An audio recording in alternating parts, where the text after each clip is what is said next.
नमस्ते। मैं शिखा मिश्रा रांची से आज आपसे फिर मिलने आ गई हूँ। आशा करती हूँ कि आप लोग सभी ठीक होंगे, सभी अच्छे होंगे, ऐसी मैं कामना करती हूँ। कल मेरा भी एक वीडियो नहीं आ पाया क्योंकि मेरी थोड़ी तबीयत ख़राब थी, इसलिए मैं कल नहीं बना पाई। मैं लक्ष्मी पूजा के बारे में आप सभी को बताना चाहती थी कि भाद्र पक्ष में लक्ष्मी दिवसीय कैसे मनाया जाता है, 16 दिनों के लिए पूजा कैसे की जाती है, ये मैं आज आपको बताना चाहती थी। मैं कल ही इस वीडियो को डालना चाहती थी, पर तबीयत ख़राब होने की वजह से मैं नहीं कर पाई। इसके लिए मैं आप लोगों से क्षमा मांगती हूँ। तो आज मैं आप लोगों को वही बताना चाहती हूँ कि भाद्र पक्ष में लक्ष्मी 16 दिवसीय कैसे मनाया जाता है। सबसे पहले तो जो लोग व्रत करना चाहते हैं, तो रोज़ तो 16 दिन अगर व्रत ना कर पाए तो लहसुन प्याज बिल्कुल ना खाएं। आप घी, जो बढ़िया घी होता है उससे बने हुए खाना खाएं, अरवा चावल खाएं, इस तरह से आप खाना खाएं। जो लोग उपवास करना चाहते हैं उपवास, तो वो लोग पहले दिन, लक्ष्मी माता का पहले दिन जिस दिन अष्टमी पड़ता है उस दिन उपवास करें, फिर 8वें दिन के बाद उपवास करें, फिर 16वें दिन जिस दिन आप पारण कर, जिस दिन आखिरी पूजा होता है, सॉरी, उस दिन आप पूर्ण रूप से पूजा कर लीजिएगा लक्ष्मी माता की, और उस दिन भी आप उपवास कीजिएगा। तो ये ही मैं आज आपको बताना चाहती हूँ। तो सबसे पहले तो आप पहले दिन, 8वें दिन और 16वें दिन पूजा कीजिएगा। पहले दिन आपको क्या क्या करना है ये मैं आपको बताना चाहती हूँ। सबसे पहले लक्ष्मी माता की जो कपड़े होते हैं वो लाल, पीले या गुलाबी रंग के लीजिएगा। इसके अलावा नीले काले मत लीजिएगा, उन्हें बिल्कुल भी प्रिय नहीं है। आप चाहे तो लाल ही लें तो ज़्यादा अच्छा है, और ना मिले तो पीले या गुलाबी ले सकते हैं। लक्ष्मी माता के लिए वो वस्त्र लें, उनके लिए सारे श्रृंगार लें, सारी जो भी पूजा का प्रसाद आप बनाना चाहते हैं तो वो गेहूँ के आटे का बनाइए, कोई भी मिष्ठान, दूध से बनी हुई चीज़ें, क्योंकि उनको वाइट चीज़ें पसंद है, इसलिए इसको शुक्रवार के दिन भी किया जाता है, आप लोग जानते भी हैं। तो दूध से बनी हुई चीज़ें जैसे मिठाइयाँ वगैरह, खीर वगैरह आप माता लक्ष्मी का बना लीजिएगा। सबसे पहले अच्छे से स्नान कर लीजिएगा। माता लक्ष्मी के लिए एक चौकी बिछाइएगा और उसमें लाल कपड़े बिछाइएगा। उनके लिए एक फ़ोटो आप रखिए लक्ष्मी माता की, हो सके तो पूर्व दिशा में कीजिएगा, और अगर आपका ऐसा नहीं संभव है तो उत्तर दिशा अति उत्तम होता है लक्ष्मी माता के लिए, तो उस दिशा में आप उनकी फ़ोटो रखिएगा। आपका मुंह उत्तर दिशा में होना चाहिए, ऐसा आप कीजिएगा। फिर आप बस लक्ष्मी माता की पूर्ण पूजा कीजिएगा। एक कलश बैठाइएगा, कलश में अष्टदल बना लीजिएगा, उसके ऊपर कलश, फिर पानी, पानी में 5 औषधि होता है जो कलश में आप पूजा भंडार में मांगेंगे तो आपको मिल जाएगा, उसे दीजिए। एक सोल कपड़ा रहता है जो लाल रंग का रहता है, उस पर नारियल को लपेटिए और मौली से उसे बांध दीजिए। उसके ऊपर 5 पान पत्ते आप डालकर ले सकते हैं। अगर पान पत्ता नहीं है तो अशोक के पत्ते भी लिया जाता है, इसमें कोई हानि नहीं है। और उन सारे पत्तों में चंदन का और रोली का, सिंदूर का तिलक कीजिएगा। 3-3 तिलक कीजिएगा, क्योंकि लक्ष्मी माता का ये प्रतीक होता है। कलश पे आप स्वास्तिक बना लीजिएगा। उसके बाद सारे जल देकर, पत्ते देकर नारियल को वहाँ स्थापित कीजिएगा, वरुण देव का आवाहन कीजिएगा और इसे पूजा कीजिएगा। फिर लक्ष्मी माता को जल दीजिएगा। पहले अपना आचमन कर लें, उसके बाद लक्ष्मी माता को जल, जो भी आपने मिष्ठान बनाया है उसे अर्पित कीजिएगा। जो भी ऋतु फल है, 5 तरह के फल, और अगर 5 तरह के ना सके तो 2 तरह के फल आप ज़रूर लीजिएगा। जैसे आम हो गया, केला हो गया, सेब हो गया, अमरूद हो गया, शरीफा हो गया, इस तरह का आप ले लीजिएगा। माता को अर्पित कीजिएगा। माता को इस दिन कमल का पुष्प अगर आपको मिले तो बहुत प्रिय है उनको, ये फूल आप ज़रूर मंगवा लीजिएगा। जहाँ से भी आपको पॉसिबल हो वहाँ से मंगा लीजिएगा। और अगर नहीं मिले तो कमल गट्टा जो होता है उसको मंगा लीजिएगा, उन पे उसको अर्पित कीजिएगा।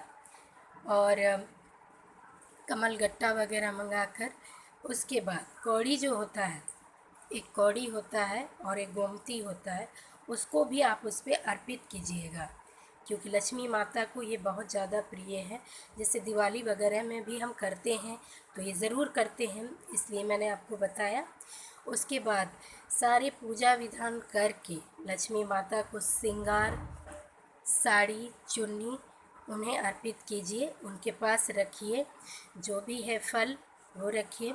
अगर आप खोइछा भरना चाहते हैं माता का, तो एक पूरे साड़ी, बिंदी, टिकली, चूड़ी जो भी रहता है, अलता, मावर, वो लेकर उनका खोइछा में, और एक नारियल, एक फल, एक मिष्ठान आप ले सकते हैं, आप लीजिएगा और उसको खोइछा में भरिएगा। ऐसा माता लक्ष्मी में किया जाता है। माता लक्ष्मी को दान बहुत प्रिय होता है, दान माता लक्ष्मी ही होती है। तो इस दिन अगर आप कलश जो बना रहे हैं उसमें चावल ना देकर अष्टदल आप धान से भी बना सकते हैं। धान का एक बाल ले, माता को अर्पित करें, उनको भी एक दिया जाता है। इस वक्त तो धान पूरी तरह से हो गया है। हमारे झारखंड में बहुत ज़्यादा खेती होती है, यहाँ पे हर तरह की धान होती है, हर तरह के चावल उपजाए जाते हैं। तो धान का बाल भी उन्हें आप अर्पित करें। फूल वगैरह जैसे कमल फूल ना मिले तो लाल फूल पुष्प आप और गुलाबी पुष्प आप उन्हें अर्पित कर सकते हैं। तो इस तरह से उन्हें अर्पित कर दीजिएगा।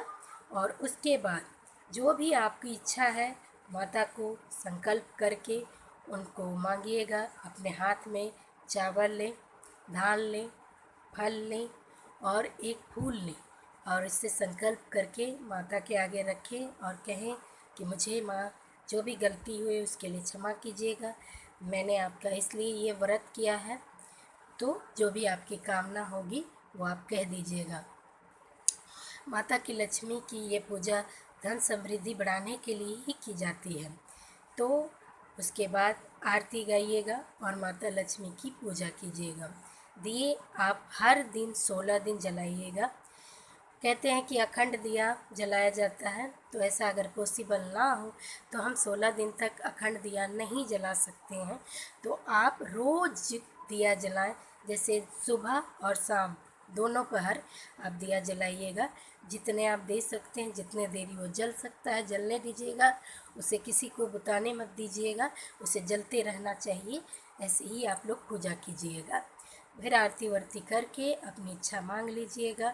और रोज़ एक 16 गांठ का धागा जो माता लक्ष्मी का होता है उसे अपने बाजू पे बांधिएगा। जैसे हम अनंत बांधते हैं वैसे ही दाएं बाजू पे या बाएं बाजू पे महिला बांध सकते हैं। इस व्रत को महिला पुरुष दोनों कर सकते हैं, कोई भी कर सकते हैं, कुंवारी लड़कियां भी कर सकती हैं। करें और अपना धन समृद्धि बढ़ाएं, लक्ष्मी माता को प्रसन्न करें। ये प्रसन्न करने का ही पूजा होता है उनको, और उनको जो भी भोग प्रिय है आप उन्हें ज़रूर चढ़ाएं। ये हो गया, अब सारी पूजा हो गई। अब मैं आपको एक कथा सुनाती हूँ। जैसे कि ये कथा महाभारत के युग से ही है। तो गंधारी माता ने एक बार ये पूजा रखी थी, तो उन्होंने सभी को अपने नगर में आमंत्रित किया था।